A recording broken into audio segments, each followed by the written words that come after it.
There we go.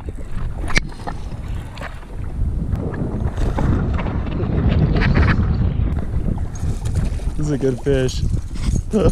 Caddo Lake's got some studs in it. Should be a fish right off this tree over here. Oh my god. Oh dude, this is a good one.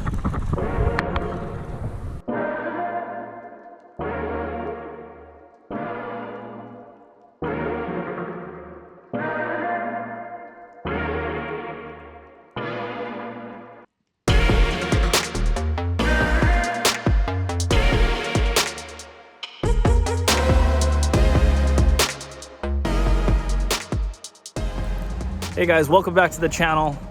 Today I'm in Shreveport. I don't even know how to pronounce it. I'm in Louisiana. Stopped in at the Drift Inn Marina, and it's my first time to Louisiana with my own boat. Pretty excited to get after it. It's another brisk, windy day. Water clarity is like less than 6 inches. Looks pretty muddy, but you know, we'll see. I got a little bit of time to kill before making it into West Monroe, so I figured I'd go out to a new lake I've never been to. I'm on Caddo Lake right now, and you know, we'll try and figure it out. So right along as I try and put some things together, and hopefully we both learn a thing or two. All right guys, let's go. Let's see how deep it is.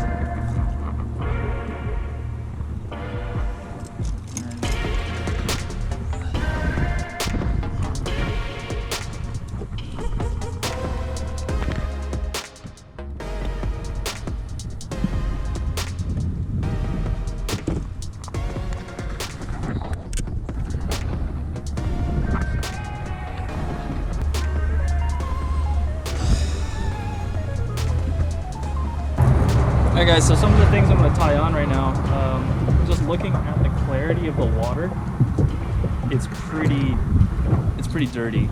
I would say less than 4 inches of viz, less than 6 inches of viz. Really murky. I'm going to try a couple different things out. I'm going to try a lipless, I'm going to try a crankbait, a regular square bill. I'm going to tie on a chatterbait and a spinnerbait, and try to run reaction at first, and kind of let's just see what the fish are into. Right now it says the water temp is 62 degrees, it's overcast, with the wind about, I don't know, 5 to 10 mile per hour, and it's kind of the vibe right now. So we're just gonna try and put some things together. Throw a blade around, right? Why not? Chartreuse War Eagle 3/8. Keep it up in the column. It's pretty cool looking.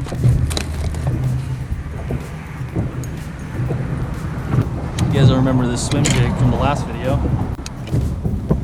If you haven't checked that out, go ahead and check that out. That was a lot of fun when I stopped through in Oklahoma. Definitely caught a couple fish there. See an island of trees out there. I might go check that out in a little bit. But I wanted to get out of the wind, come on this side of things, and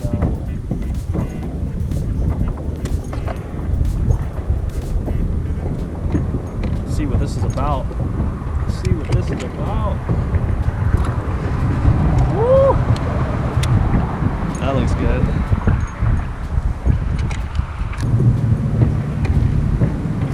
I'm going to add a little, this is the Basstrix Long Whacker, little spinnerbait or chatterbait trailer.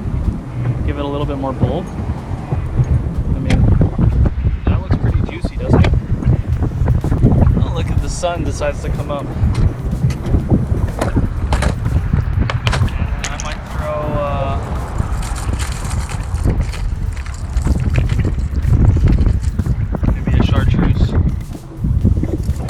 square bill, but instead of throwing, so I'm throwing it on this is mono, and if you notice, these knuckles don't have a split ring.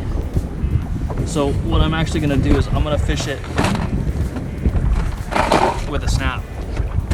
I'm gonna fish it with a snap. And what that's gonna do is gonna give me more mobility with the bait. The bait's gonna wanna swing more.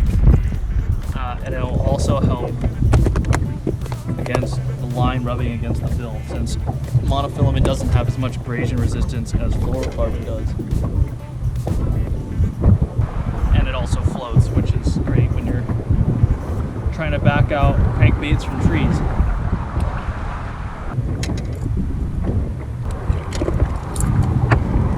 We're locked and loaded. Let's get it on.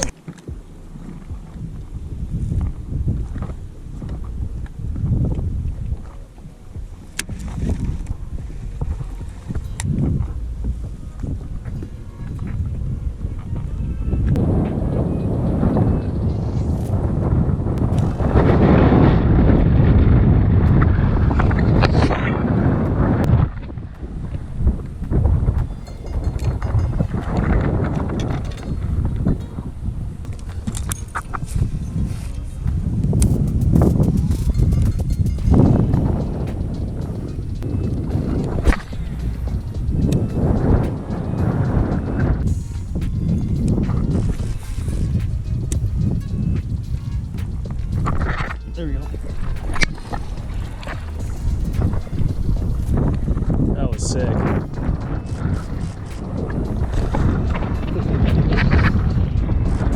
Dude. This is a good fish. Dude, Caddo Lake, man. Caddo Lake's got some studs in it. Wow. That was pretty mean. That was pretty mean. Look at that bass. Look how cool that thing is. Wow, these things are angry. What a beautiful fish. Guess they like the chartreuse chatterbait. Alright guys, well here you have it. My first bass in Louisiana off my own boat. Alright bud, time to let you go. Thanks for hanging out with me. You take care.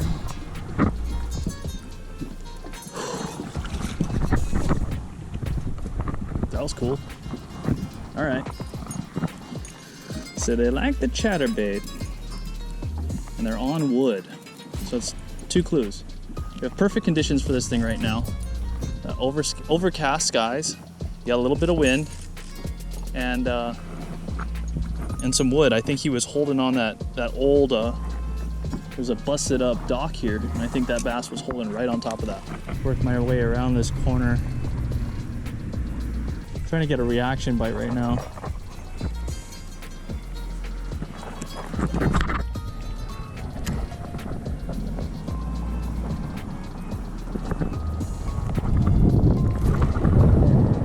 There's a fish. I don't know what it is. It just ran straight out in the deep. Might be a catfish.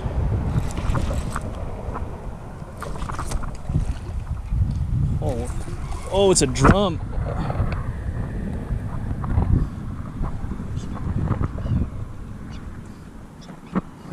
Never caught one of these guys before. Oh, it's a big one too.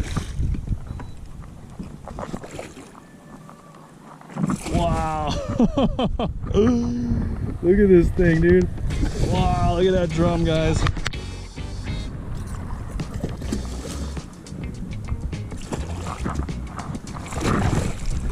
Gee. I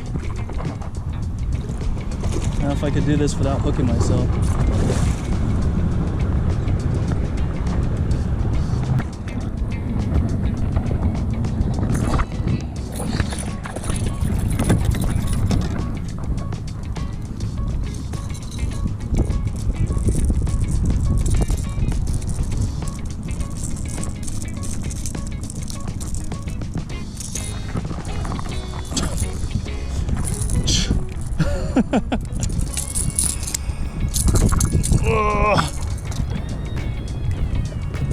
The only thing I can really explain this fish as is like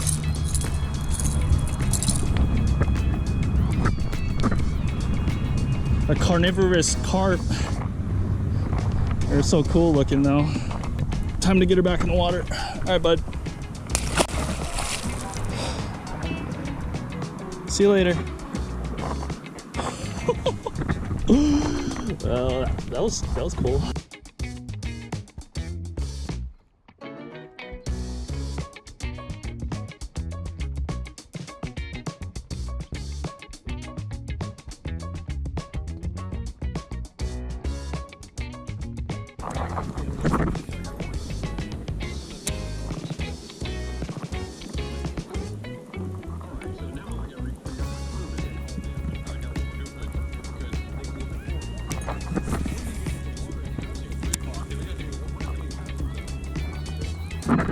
Oh, there's another good one.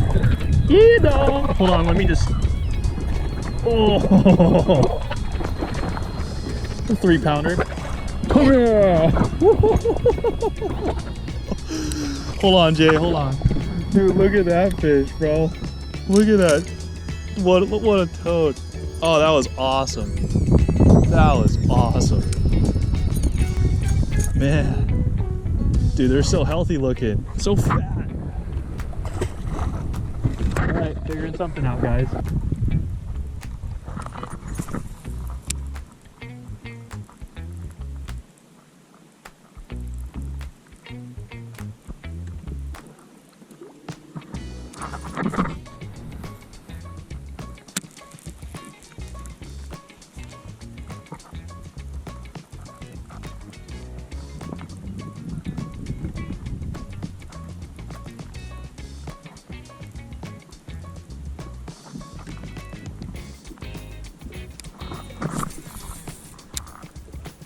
Should be a fish right off this tree over here. Oh my god. Oh dude, this is a good one.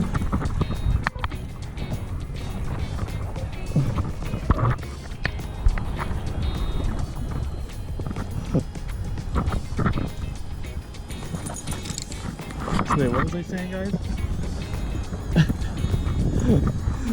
I was saying something, but there should be a fish off that tree. Man, these things got some heart into them, man. Well, broken tree, and it's kind of been the pattern. I mean, now that just kind of confirms it. All right, bud, see you later. Is a broken tree right off the ends of the tree limbs, and he was sitting right where he was supposed to be. Right when I felt the spinnerbait click off of that tree, he was right there and he smoked it. That was really cool. Really, really cool. Another little guy in this tree right next door. I had a feeling there was going to be one there too, but that other one felt so much bigger than he was. Oh my gosh. And when he hit it, I was like, dude, this is a good one. These fish have just so much power to them. It's so cool. And if you notice, I'm throwing my spinnerbait up real tight, super shallow, and just going through all this crap. Because the cool thing about a spinnerbait is that it's pretty weedless. I mean, yeah, once in a while you're gonna hang up, but for the most part, it's gonna get through some of the thickest stuff. Just because the way that the blades are fixed on the bait, it you know, it comes through just like this, and so the hook is still protected. But yeah, this is, you know, it's a pretty bad bait. I'm throwing this on 17-pound tests, and that's all we need. So every couple of reels, I'll give it a quick half turn or like a pump, and just cause those blades to just kind of flare up and then die and flutter. And it's a great way to elicit a reaction strike, especially if they're right behind it and you just pump it once, or you give it like a half twitch like that. They just boom. Sometimes they'll just smoke it, and they'll eat it right by the boat sometimes when you do that, which is really cool. I like to give it like a half hit on the rod and the reel simultaneously, and I usually will get them to go. But man, I don't get to fish a spinnerbait too often back home, so this is like a real treat, and I love throwing a spinnerbait. It's one of those baits that I have a lot of confidence in, and it's something that I've thrown for a really long time. Oh, there's a lot of bait fish flickering over here. Yeah, because growing up in Hawaii, yeah, I would throw a spinnerbait.